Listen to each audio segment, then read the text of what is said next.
Comía riendo, cagaba riendo, hasta dormía, aunque intermitentemente, despertando más o menos cada hora para reír.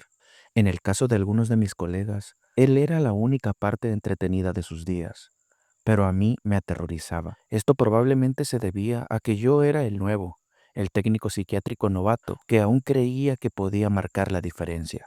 La mayoría de los técnicos psiquiátricos perdían su barómetro de compasión después de un tiempo, y al final un paciente que pasa cada minuto del día riendo ya no es perturbador porque te parece inofensivo.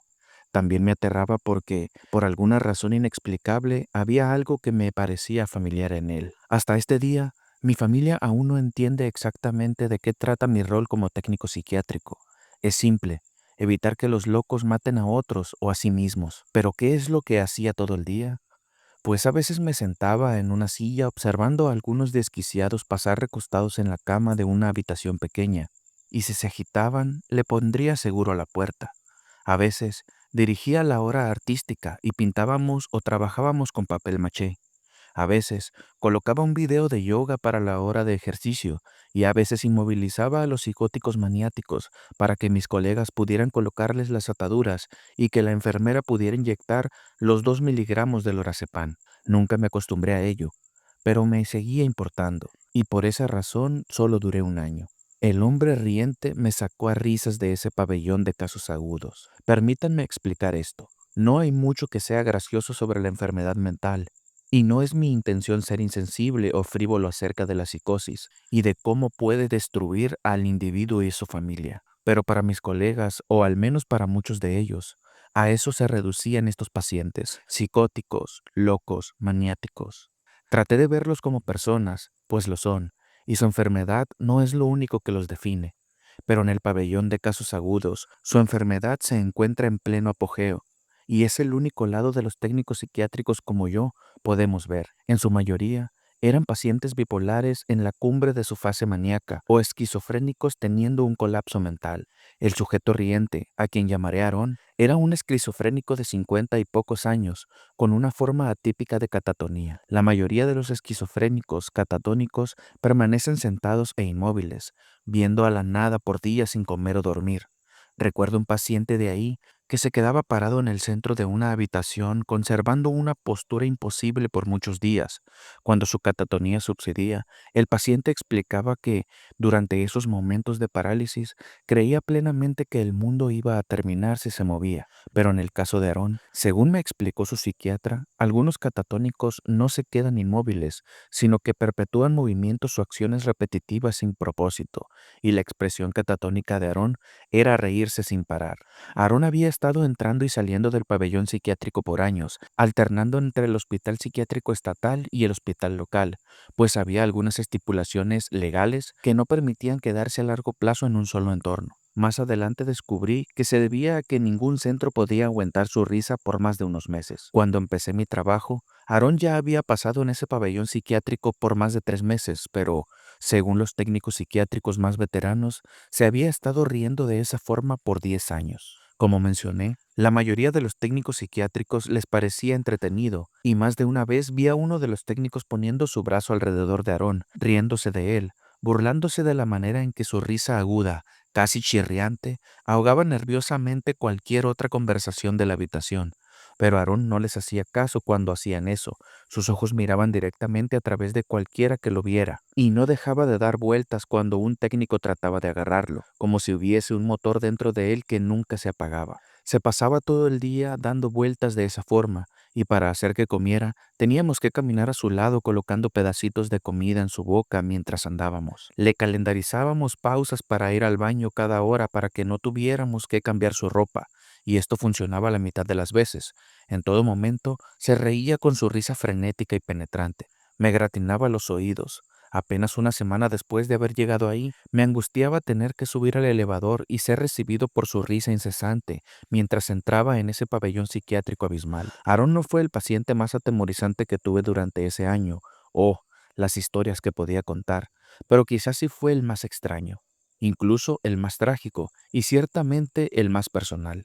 Tenía entendido que la mayoría de los catatónicos cultivaban una esquizofrenia degenerativa hasta que simplemente colapsaban, pero me mataba ver que ese sujeto simplemente se había comenzado a reír y nadie sabía por qué. Antes de que renunciara, le pregunté a casi todos la historia de Aarón y nadie la conocía, hasta que conocí al doctor Greenwald, un psiquiatra de antaño que no había trabajado en hospitales en años. Había oído anécdotas acerca de ese doctor y, por lo que pude deducir, era un hombre amable, muy estimado que amaba su trabajo, que no juzgaba a estos pacientes atormentados. El doctor Greenwald probablemente fue mi inspiración más grande para convertirme en especialista de la salud, y hasta este día aún recuerdo la compasión que le demostraba a sus pacientes.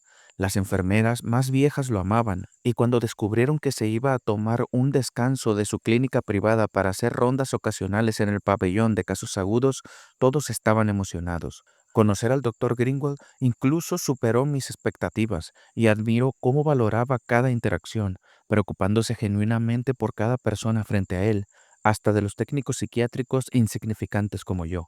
Una noche, algunas semanas antes de que renunciara, vi al doctor saliendo de la habitación de Aarón después de una evaluación y tuve la sensación de que él tendría las respuestas acerca de Aarón, respuestas acerca de cómo había llegado a ser de la manera que era. Gentilmente me lo contó. Hay muchas cosas que he visto en mi carrera en medicina que no tienen mucho sentido, muchas cosas que me incomodan hasta el día presente. La situación de Aarón es otro caso más de este apartado. Nunca olvidaré su historia. La primera vez que el doctor Greenwald conoció a Aarón en el hospital, reconoció unas cuantas cosas. Aarón era un sujeto afable y cariñoso, el cual, como era de esperar, amaba reír y hacer reír a los demás. El doctor recordaba cómo Aarón cautivaba a las audiencias, contando las historias más hilarantes que inducían un tumulto de risas en la habitación entera. No tuvo una vida fácil, pero sobrellevaba bien las penas, riéndose fácilmente de las ironías de la vida, grandes y pequeñas. El doctor no estaba al tanto de ningún historial psiquiátrico previo, pero Aarón se casó con una mujer hermosa que había sufrido de depresión y ansiedad toda su vida. Dado que Aarón tenía un deseo tan grande por ayudar a las personas que lo necesitaban, estos sentimientos lo atrajeron hacia su esposa. Aarón quería repararla y fue a través de ello que se enamoró. Ella se embarazó rápidamente después de que se casaron y más adelante dio a luz un varón. Su enfermedad mental empeoró después del nacimiento, creyéndose que era depresión posparto, y Aarón casi se obsesionó con el estudio de la psicopatología. A pesar de sus esfuerzos por repararla, su condición deterioró, desarrollando psicosis posparto y comenzó a escuchar voces que le incitaban a hacer actos violentos. Todo cambió cuando Aarón descubrió que su esposa había asesinado a su hijo infante. No lo asfixió ni lo ahogó, sino que se lo comió. Al enterarse de esto, Aarón comenzó a reír y nunca dejó de hacerlo. Después de que el doctor terminara la historia, yo me quedé sentado, atónito, pero no en silencio, pues la risa estridente de Aarón emanaba desde su habitación. El doctor se quedó sentado conmigo y capté un destello de emoción en su rostro. ¿No es extraño?, dije finalmente. ¿Qué? ¿De súbito se haya roto completamente? Pensé que la mayoría de los catatónicos tenían un largo historial de esquizofrenia o algo así. Me sentí como un idiota apenas esas palabras abandonaron mis labios. Ciertamente, Aaron tuvo que haber tenido algún trastorno mental para haber sido un paciente del doctor Greenwood. El doctor me sonrió como un abuelo amoroso. Algunas cosas son demasiado como para que la mente humana las soporte. Supuse que algo tan trágico podría destruir a casi cualquiera. ¿Cuál fue el diagnóstico cuando lo conoció, señor? Él me miró con extrañeza. ¿A qué te refieres? Cuando lo conoció, ¿por qué lo estaba tratando? Hijo, él no era mi paciente. Hizo una pausa. Aarón fue un técnico psiquiátrico de aquí. Trabajé con él por años. Yo estuve aquí el día que internaron a su esposa, atada a una camilla, con la sangre del bebé cubriendo su rostro y vestimenta. Se encontraba completamente psicótica e incontrolable. Aarón también estaba de turno ese día. Me le quedé viendo, embobado, boquiabierto, y lo único que logré pillar fue un ¿qué? Desconcertado. El doctor suspiró con pesadez. Creo que Aarón sabía que estaba a punto de perder la cabeza y se convirtió súbitamente en lo que tanto se esmeró por reparar. Supongo que la ironía fue tan grande que simplemente se tuvo que reír. El doctor se puso de pie y me dio una palmada en el hombro.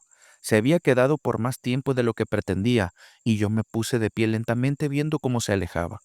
Cuando salió por la puerta reforzada, se volteó hacia mí y dijo, «Curiosamente, me recuerdas a él, claro», antes de que empezara a reírse. «Estas personas te importan mucho, me doy cuenta. Tienen suerte de tenerte». Mortificado, el entendimiento me bañó enseguida, casi ahogándome. Eso era tan íntimo y familiar sobre Aarón. Nunca pude explicar ni siquiera para mí mismo cómo vi una pieza de mí en ese caparazón sin vida de un hombre, de ese hombre de mente y riente. No tuve ninguna respuesta para el doctor Greenwald en ese momento, pero, explotando desde mis pulmones, llegó una risa aterradora y totalmente involuntaria. Entregué mi aviso de renuncia ese mismo día.